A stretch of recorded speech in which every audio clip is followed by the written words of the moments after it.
बच्चों, मैं पिछले क्लास में कपड़ा का क्रय करने का प्रयोजन, गुण, कीमत, मौसम के बारे में बताई थी। आज हम लोग खरीदारी कहाँ से करें और मात्रा, इसके बारे में मैं आगे बताऊंगी।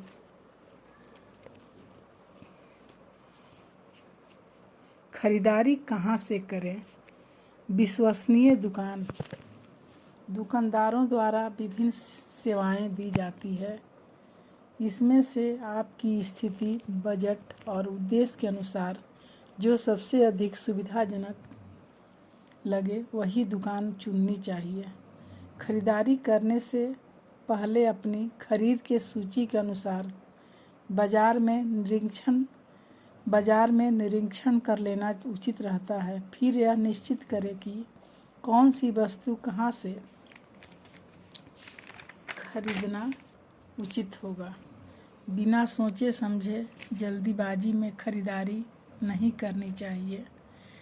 कपड़े प्रतिष्ठित और अनुभवी दुकान से जिन पर विश्वास किया जा सके वहीं से खरीदनी चाहिए। पैराग्राफ चेंज करके, कपड़ों की खरीदारी करने के लिए छूट प्रदान करने वाली दुकान, जिसे डिस्काउंट स्टोर कहते हैं, बहुत प्रचलित है। मौसम समाप्त होने पर उस मौसम के कपड़ों पर छूट दी जाती है। यह कपड़े थोक में कारखाने में से आते हैं जिन पर छूट दी जाती है।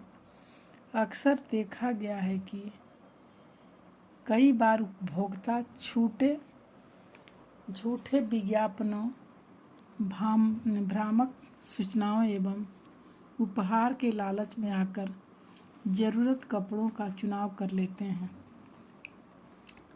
ऐसे विज्ञापनों में झूठी और अनावश्यक विशेषताओं को बढ़ा चढ़ाकर बताया जाता है और निम्न कोटि के कपड़ों को आकर्षक पैकिंग में बंद कर के बेचने के लिए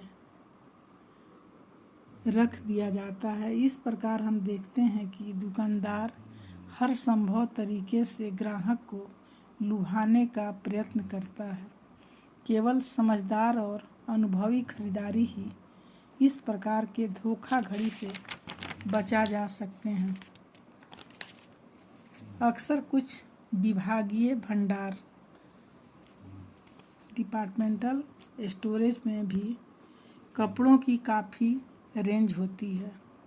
इस प्रकार के स्टोर्स में कई प्रकार की सुविधाएं उपलब्ध कराई जाती है, जैसे वातानुकूलित, स्वचालन, लिफ्ट संबंधी और ग्रेनाइट का फर्श आदि। इस प्रकार के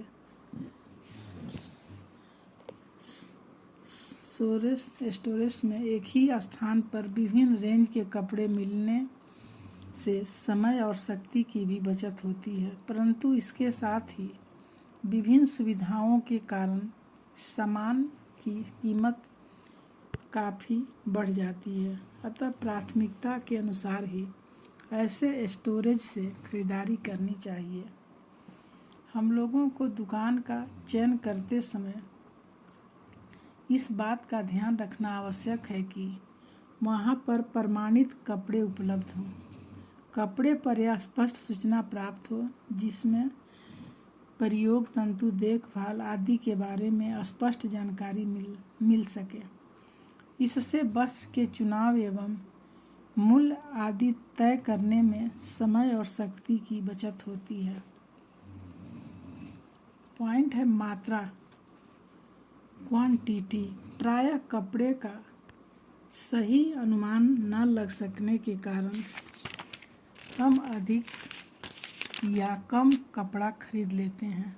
अतः इस बात का ध्यान रखें कि कपड़ा उतना ही खरीदा जाए कि जितने से बनाया जाने वाला पोशाक आसानी से बन जाए और कपड़ा भी न बचे, क्योंकि बचा हुआ कपड़ा किसी काम में नहीं आता है और संपूर्ण पोशाक का मूल्य भी अधिक बैठता है। यदि कपड़ा कम खरीदा जाता है तो वह भी किसी काम नहीं आता है। यह निर्णय लेने के लिए किसी विशेष पोशाक के लिए कितना कपड़ा खरीदना पड़ेगा, इसके लिए निम्नलिखित बातों की जानकारी होना आवश्यक है। नंबर 1 है कपड़े का अर्ज या पनाह कितना है।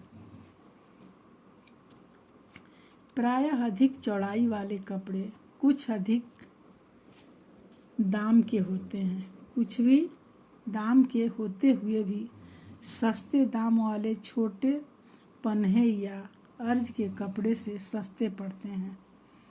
इसका सही अनुमान लगा लेने पर निश्चित पैसे में कुछ अधिक उत्तम श्रेणी का कपड़ा खरीदा जा सकता है। दूसरा पॉइंट है यह जानना आवश्यक है कि पोशाक में कितना ढीलापन रखना है, जैसे कि बच्चे के वस्त्रों में होता है। तीसरा पॉइंट है जिन वस्त्रों में छिटकने, उखड़ने अथवा सरकने की आशंका अधिक हो, उनमें सिलाई के लिए अधिक कपड़ा खरीदना चाहिए। नेक्स्ट पॉइंट कपड़े के सिकुड़ने का अनुमान लगाकर ही कपड़ा खरीदना चाहिए। कपड़ा नमूने के अनुसार खरीदना चाहिए। बड़े नमूने के कपड़े इस तरह बनाने चाहिए कि पोशाक संतुलित लगे। ऐसे में कटाई में व्यर्थ होने के कारण कपड़े की अधिक मात्रा लग जाती है। छठा पॉइंट है पोशाक के डिजाइन के अनुसार भी अधिक कपड़ा लग सकता है, जैसे पूरी बाजू के ब्लाउज में छोटी बाजू की अपेक्षा अधिक कपड़ा लगेगा। इसी प्रकार चुनटे, प्लेटों, जेबों, कॉलर तथा अन्य किनारियों के लिए अधिक कपड़ा खरीदना चाहिए। अतः डिजाइन को भली भांति समझना कपड़ा खरीदने से पहले बहुत आवश्यक है।